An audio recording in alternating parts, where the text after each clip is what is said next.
I'm James Brockbank, and this is SEO in 2025 Additional Insights.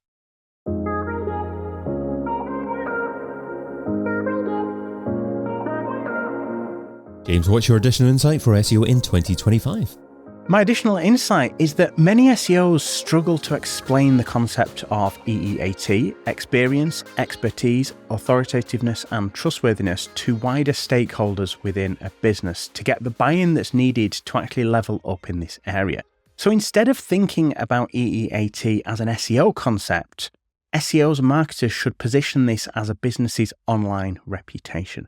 When they're able to do this, they're able to get buy-in easier. They're easier to align other stakeholders who maybe aren't SEOs themselves on board with doing what's needed to level up in this area. You see, EEAT is something that fundamentally cannot be measured. There is no EEAT score, nor should there be. And EEAT is more a way to think and do. It's a mindset that SEOs, that marketers should get into. And it's all about getting a business's customers and clients the potential clients and customers to trust that business by elevating the visibility of experts, the brand, the expertise behind the business, the experience of the individuals, and why that business is an authority in its space. When it comes to often explaining to the C-suite the need to invest in bettering EEAT, it's often really hard to understand a concept that can't be measured until you position it as reputation. Most marketers, most CEOs, most of the C-suite can get on board with the fact that reputation is something that you can't just measure on a score of 1 to 10, nor can you influence overnight. When we think about EEAT in this way, it's far easier for SEOs to, one, themselves understand how to go about building, then demonstrating this, but also to get the buy-in needed to get the necessary people within a business on board to make it happen. So you talk about buy-in, stakeholders, C-suite there. What are the kind of things that you say to them in order to actually encourage them to be on board? And obviously you say that there aren't any simple scores that you can give each, but what are the metrics that you use to actually measure the value of what you're doing? Of course. So I think the number one thing that we see when talking about EEAT is that it needs buy-in from experts within a business. You see, the marketing team they're great at marketing, but they're usually not the product specialists. You go into, say, financial services. Let's take mortgage advice as a sector that we've done a lot of work around EEAT and with clients. And the marketing team are fundamentally not financial advisors. They're not mortgage advisors. So you need to get the individuals on board. We need their expertise. We need their input into content, into PR activity. They need to be the spokespeople to demonstrate who they are, their experience and their expertise. Now, the problem that SEOs often have is that they are trying to get these product experts, these experts in their field, on board with giving their time to what looks like the marketing function. And that's where, this fight for time is where the struggle often begins, in that SEOs are saying, we need this product expert to be spending time contributing to content, proofreading content, helping us to actually identify the topics that matter right now, fact-checking, feeding in insights. And yet this individual's going, I don't have the time to be doing that. Marketing isn't my job. When we pivot EEAT from being an SEO concept to the business's online reputation, it's far easier for everybody to see how they play a part in that. It stops EEAT being an SEO's problem to reputation being everybody's problem. And then on this sort of question on measuring the impact of EEAT, now I think, ultimately it's the biggest challenge that any of us face, measuring something that almost can't be measured. But I think when we talk about this with clients, we're often looking at things like when we're doing PR activity, are spokespeople being referenced within the coverage? Are we seeing positive reviews? So, I think, EAT spans so much. It's not just it's not a checklist activity.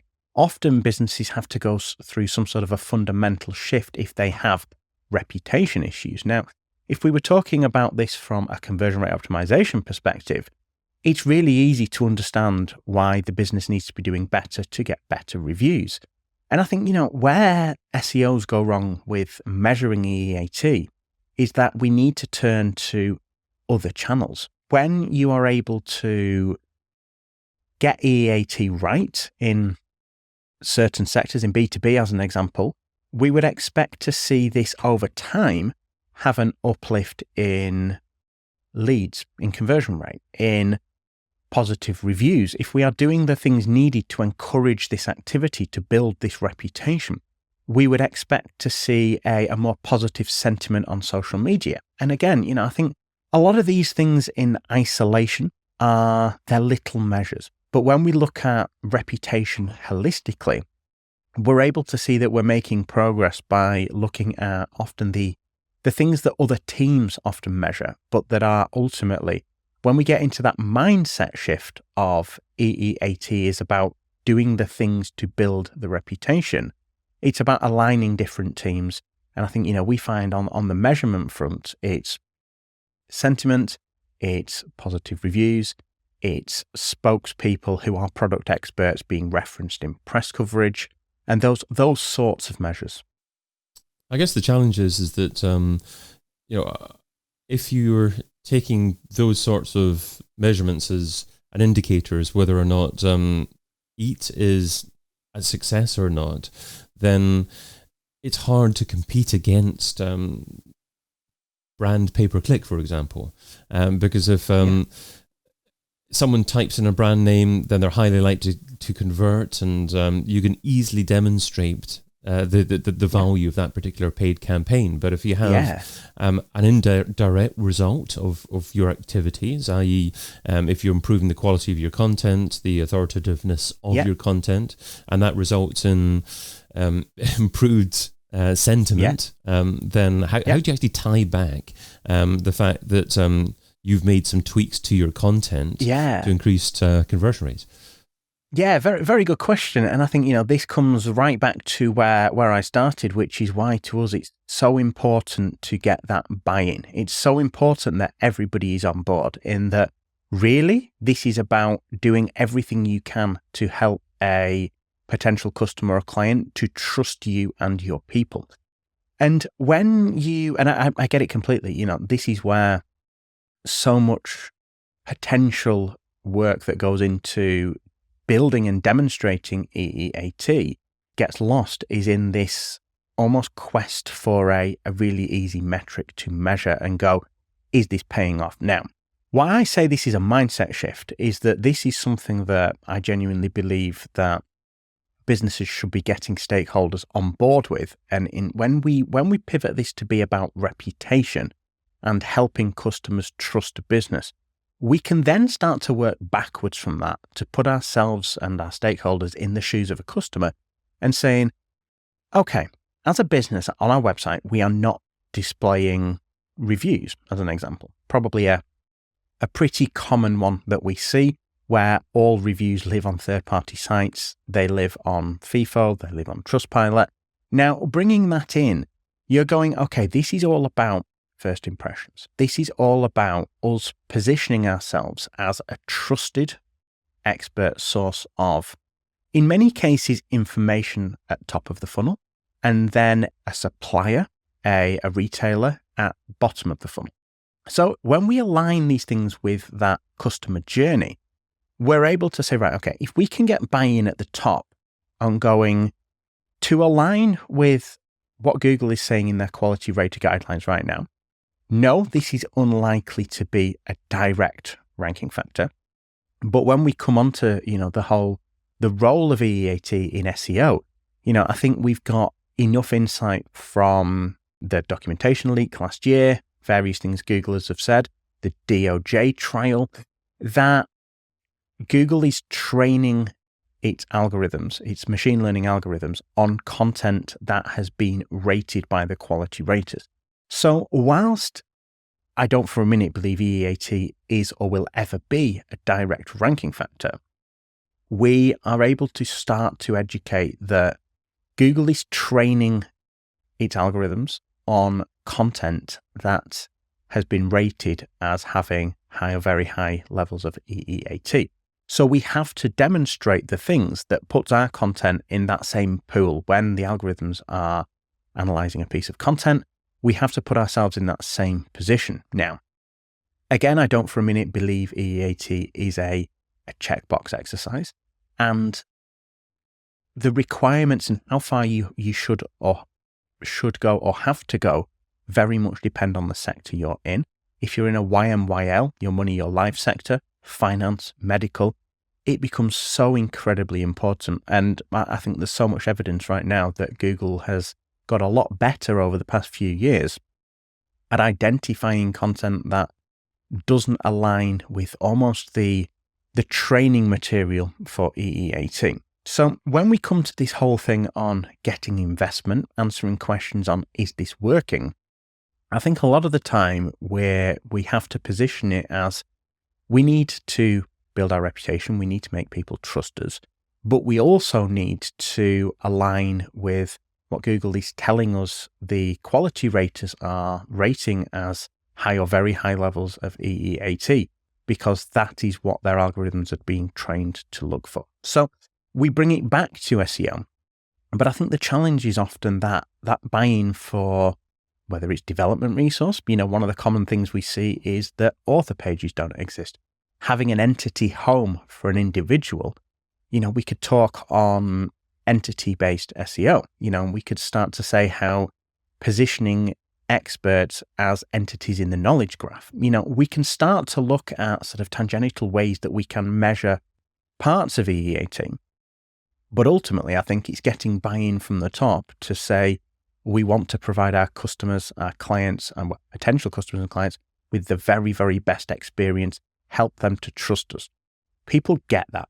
When you start saying we need author pages, we need to be including an expert spokesperson within content, a lot of that is still EEAT-driven SEO talk. They're the sort of things that when we talk about them as SEO metrics and SEO tactics, they're somewhat detached from the bigger picture. But when we look at this about helping customers to trust, helping customers to have the very best experience, then people get that. And I think, as SEOs, we need to be in a position that we can pivot these concepts to more holistic concepts that not just marketers, but other stakeholders will understand. So going back to what you were talking about earlier on, you were talking about leveraging product experts, their expertise to produce content on your website. So ideally, what kind of content do you want to produce with them? How do you plan that content, and how do you break it down just to maximize its impact? Absolutely. So, I'm a big believer that SEO has and is evolving beyond just keyword-driven content, and I think, if you take a position as SEOs to go, how can we not just help people to discover us? Yes, discovery is a very, very important part of organic search in 2025, ensuring you're showing for the queries. But there is the whole sort of buying, the whole purchase funnel, which I think really comes into this whole narrative that when we want experts involved, we want experts involved to help us right the way through that content side of SEO. So the way we will approach this is on a quarterly basis, ideally on a monthly basis. We will try and block in time with product experts within a client's business. If you're in-house, block it in internally to say, talk to us for 20 minutes, half an hour, what's going on in this industry right now. That does two things. Firstly, it allows us to get ahead of trends. It means we're being proactive. We're looking at what are the topics that are big in this industry right now. We should be reflective from that. We should be producing content on that because it's a topic that is current. The issue you have when you're going keyword-driven, keyword research-driven, is it takes time for the keyword research tools to almost catch up with what people care about right now. Spend time with product experts in planning content And they know what's happening in the industry right now. They know what's coming in the next couple of months in terms of big topics, big changes. You will never find that solely working in keyword tools. But then it comes to how do you create content that offers what a lot of SEOs are now calling information gain. Now, we're in an AI world now where any of us can go and produce relatively good consensus-based content with ChatGPT, with many other AI tools in minutes. That playing field for creating baseline content has never been easier. So how do you differentiate yourself? How do you go beyond the concept of, okay, well, anyone can produce this content, whether or not they are an expert? You turn to the experts to go above and beyond to get the things that are currently in their head into the content. When you're able to do that, you have PRable content. You have content that you can use to amplify that individual, amplify the business, become thought leaders, build their authority in the space, which, ultimately, if we look at why I believe Google, and to expand on EEAT and where I think it fits in this wider search ecosystem, the helpful content update for many businesses absolutely decimated their organic traffic. Now, my personal take is that Google were almost forced to do this because it became so easy for anybody to create consensus-based content. What you then come to is, okay, there has to be indicators of what's above and beyond, who deserves to rank, because this content has been created by experts, not just written by ChatGPT. So we look at the authoritativeness side of EEAT, and yes, you've got the on-page elements, the content on a site, but you've also got that off-page relevance. And I think, as we talk about AI search, we are seeing that mentions are becoming as important as links have been to SEOs for many, many years. Why? Because you can't fake this stuff. You can't use ChatGPT to get references in top-tier publications. You do that by amplifying an expert within a business. So using these product experts, the process for us of that is getting the things that exist in a product expert's head down into a usable format that as marketers, we can then reference throughout both on-page and off-page activity. And when we're able to do this, it gives confidence to users, to readers as well. And I think, largely we're looking at this in many ways from an informational content perspective, but then as we get down to the commercial content category pages, product pages, the requirements from an EAT perspective shift. But as SEOs, we should be thinking full funnel. SEO, in my opinion, gets all too often compared to paid search as a straight up performance channel. To me, SEO should sit somewhere between branding and performance, in that if we were to take away the organic traffic that a site gets, the organic visibility in the discovery phase, then paid isn't going to work as hard. You're doing a lot of the building of trust, demonstrating that you are a trusted provider, supplier, retailer, a little bit higher up the funnel, which it wouldn't make commercial sense to bid on those with paid.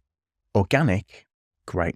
We live in a world and we work in a world right now where multi-channel is becoming more and more complex. We are seeing more and more touch points involved in making a sale in all but maybe some of the simpler, more sort of, direct consumables and B2C.